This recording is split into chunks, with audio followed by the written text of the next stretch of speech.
اللہ تعالیٰ نے جو کہ انسان کو خلافت کے لیے بھیجا زمین پہ، تو خلافت کی جو بنیاد ہے نا وہ صرف یہ نہیں ہے کہ انسان دنیا میں آیا ہے اور وہ بس نیکی کے کام کرتا چلا جائے اور اللہ کی اطاعت پہ گزار دے زندگی اور بس اس کا ختم، اس کا اتنا ہی کام ہے۔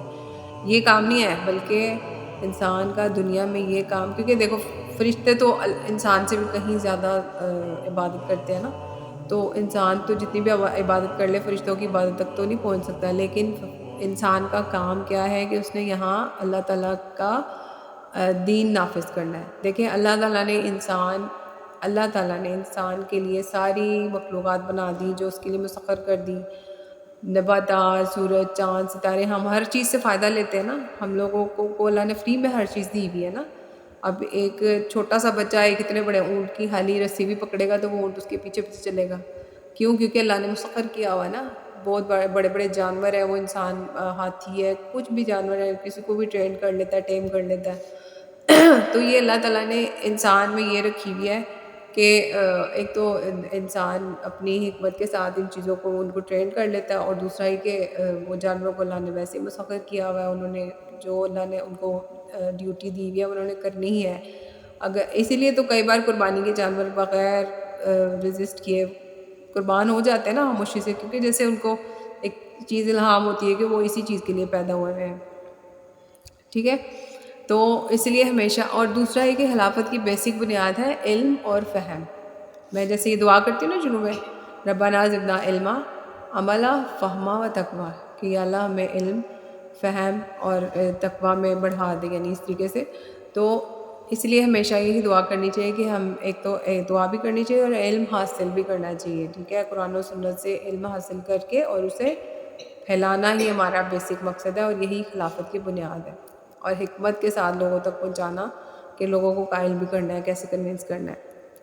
اس کے بعد یہ کہ حضرت آدم علیہ السلام کو جب وہ جنت میں تھے نا، تو شیطان کو تو جب پتہ چلا نا کہ یہ تو اللہ تعالیٰ نے ایک اشرف المخلوقات بنا دیا، اور تو شیطان کو اللہ تعالیٰ نے جب فرشتوں سے کہا کہ اس کو سجدہ کریں، تو سب فرشتوں نے سجدہ کیا، لیکن کس نے نہیں کیا؟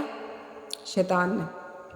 شیطان نے کیوں نہیں کیا؟ اس نے اس لیے نہیں کیا کہ اس نے کہا میں تو اس سے بڑھ کے ہوں، یعنی کہ اس سے افضل ہوں۔ اس کا مقصد تھا کہ دیکھیں مٹی وغیرہ تو انسان نے اگر ہاتھ پہ پکڑی ہے وہ تو زمین پہ گرے گی، لیکن میں تو آگ سے بنا ہوں، اور آگ جب جلتی ہے تو اس کے شعلے تو اوپر اٹھتے ہیں۔ تو اس کا مقصد تھا کہ جیسے میں تو ایک برتر انسان، مطلب میں ایک برتر چیز ہوں، میں ایک بہتر ہوں، تو اس نے تکبر کیا۔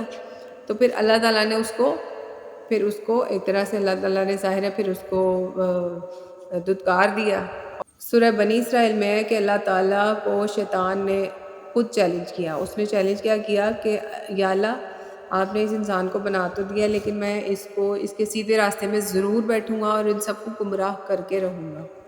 یہ میں آپ کو مفہوم بتا رہی ہوں آیت کا، ٹھیک ہے؟ سورہ بنی اسرائیل کی آیت ہے کہ میں ان کو ضرور گمراہ کر کے رہوں گا اگر تو مجھے قیامت تک کے لیے مہلت دے دے، لیکن سوائے تیرے ان بندوں کے جنہیں تو نے خود مخلص کر لیا ہے۔ مخلص ہوتا ہے یعنی کچھ چن لیا ہے، جن کو آپ نے خود اپنے لیے خاص بنا لیا ہوا ہے، ٹھیک ہے؟ ایک ہوتا ہے مخلص، یعنی کہ خالص کسی کے ساتھ ہونا، لیکن مخلص وہ ہے کہ جسے اللہ تعالیٰ نے خود اپنے لیے چن لیا ہو۔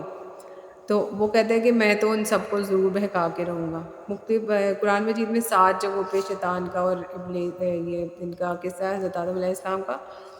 تو اس میں پھر یہ کہ اس نے بہکایا، حضرت آدم اور حوا علیہ السلام کو بہکایا۔ اس نے ان کو کہا جا کے کہ آپ یہ درخت تو اتنا اچھا ہے، اس کو اگر آپ کھائیں گے، اس کا پھل کھائیں گے تو اس سے آپ ساری زندگی کے لیے آپ زندہ رہ سکتے ہیں، اور آپ فرشتے بن سکتے ہیں، اور آپ ساری زندگی جنت سے بھی نکل سکتے ہیں۔ یعنی انہوں نے اتنا اس طرح کا لالچ دیا کہ وہ ایک بہکاوے میں آ گئے، ٹھیک ہے؟ تو جب حضرت آدم علیہ السلام اور حضرت حوا علیہ السلام، اچھا اس میں کوئی مینشن نہیں ہے کہ حضرت حوا کو انہوں نے بہکایا تھا شیطان نے، یا حضرت حوا نے اکسایا تھا حضرت آدم علیہ السلام کو، ایسا کچھ نہیں ہے، دونوں کی خطا ہوئی۔ خطا پھر یہ کہ انہوں نے جب وہ وہاں کا پھل کھایا تو اس کا فوری نتیجہ، جو فوری سزا ملی وہ یہ سزا ملی کہ انہوں نے جو اپنے آپ کو ڈھانپا ہوا تھا ان کی شرمگاہیں یعنی ظاہر ہو گئی۔ مینس کہ جو انسان اپنے آپ کو ڈھانپ کے رکھتا ہے، ڈھک کے رکھتا ہے، وہ چیز جب ظاہر ہو گئی تو ان کو ایک دم ایک دوسرے سے بڑی ایک شرم محسوس ہوئی، تو ایک طرح سے وہ پہلی سزا تھی۔ اس کے بعد یہی ہے کہ انہوں نے ایک دم سے وہاں سے پتے وتے پکڑ کے اپنے آپ کو سب سے پہلے ڈھانپا، اور اس کے بعد یہ کہ جب وہ جنت میں تھے جب تک تو نہ انہیں بھوک لگتی تھی، نہ پیاس لگتی تھی، نہ گرمی، نہ دھوپ لگتی تھی، کچھ مسئلہ نہیں تھا. اللہ تعالیٰ نے اتنی یعنی وہاں نعمتیں دی ہوئی تھی انہیں. لیکن جب اس قسم کی خطا ہو گئی ان سے کہ انہوں نے وہ پھل کھا لیا تو ان کے اندر یہ چیزیں بھی آنا شروع ہو گئیں. اور اس ایٹ دا اینڈ اللہ نے جب ان کو کہہ دیا کہ میں نے تو چونکہ آپ کو خلافت کے لیے زمین پہ بھیجنا ہی تھا، تو یہ پہلا ٹیسٹ تھا وہاں پہ جنت میں. تو پھر اللہ تعالیٰ نے کہا کہ اب آپ تینوں ہی، یعنی کہ حضرت آدم، حوا علیہ السلام اور شیطان، آپ تینوں ہی اب نیچے اتریں گے دنیا میں. لیکن اللہ نے ساتھ ہی ڈکلیئر کر دیا کہ شیطان جو ہے وہ انسان کا کھلا دشمن ہے. اچھا، یہاں پہ یہ ہوا تھا کہ شیطان نے بھی خطا کی تھی کہ اس نے بھی غلطی کی تھی. یہ غلطی کی تھی کہ اس نے اللہ کی بات نہیں مانی اور سجدہ نہیں کیا تھا. اور حضرت آدم علیہ السلام سے بھی خطا ہوئی کہ انہوں نے وہ پھل کھا لیا. لیکن ان دونوں کی خطا میں فرق کیا ہے؟ فرق یہ ہے کہ حضرت آدم علیہ السلام نے فوراً ان کو اپنی ندامت، ان کے اندر ندامت ہوئی، ان کو احساس ہوا کہ میں نے کچھ غلط کر دیا. تو اللہ نے ان کے دل میں الہام ڈال کے اور یہ دعا سکھا دی اور انہوں نے فوراً اللہ سے معافی مانگ لی. ٹھیک ہے. اور میں نے آپ کو لاسٹ ٹائم ایک دعا بتائی تھی، ربنا ظلمنا انفسنا وان لم تغفر لنا وترحمنا لنکونن من الخاسرین. ٹھیک ہے. تو بس لائف میں یہ یاد رکھنا ہے کہ جب بھی غلطی ہو جائے، شیطان بہکانے کے لیے ہر وقت ہر جگہ ہمارے ساتھ ہے، ہمارے پاس ہے، ہمارے ساتھ پیدا ہوا ہے. پتہ نا، بتایا تھا میں نے حمزاد. تو ان سے آپ نے بچنا کیسے ہے کہ آپ نے فوراً جب بھی آپ سے کوئی غلطی ہو آپ نے اللہ سے فوراً معافی مانگنی ہے اور سب سے زیادہ یہی کوشش کرنی ہے کہ توبہ کر کے واپس آ جائے، تو اپنے راہ راست پہ آ جائے. چلے جی، وآخر دعوانا الحمد للہ رب العالمین. سبحانک اللہم وبحمدک اشہد ان لا الہ الا انت استغفرک و اتوب. چلے بچے، کوسچنز کے لیے ریڈی ہیں؟ یس. اچھا، عبدالرحمٰن، آپ مجھے بتائیں کہ شیطان اور آدم علیہ السلام کی خطا میں کیا فرق تھا؟ شیطان نے تکبر کیا اور حضرت آدم علیہ السلام نے معافی مانگی اور توبہ کی. اپنی خطا کی معافی مانگ لی اور توبہ کر لی. عبداللہ، آپ مجھے بتائیں حضرت آدم علیہ السلام اور عام انسان کی تخلیق میں کیا فرق ہے؟ حضرت آدم علیہ السلام کو اللہ تعالیٰ نے اپنے ہاتھوں سے بنایا، جبکہ باقی انسان فطرت پر پیدا ہوتے ہیں. ٹھیک ہے. عبدالرحمٰن، آپ مجھے بتائیں اللہ تعالیٰ نے ہماری روحوں سے کون سا عہد لیا؟ عہد الست. اور عبداللہ، آپ مجھے بتائیں خلافت کی بنیاد کیا ہے؟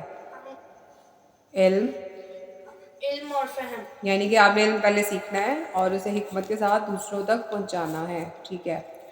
عبدالرحمٰن، آپ مجھے بتائیں حضرت آدم علیہ السلام کو کیوں فضیلت ملی تھی ساری علم کی مخلوقات کو؟ بنیاد پر.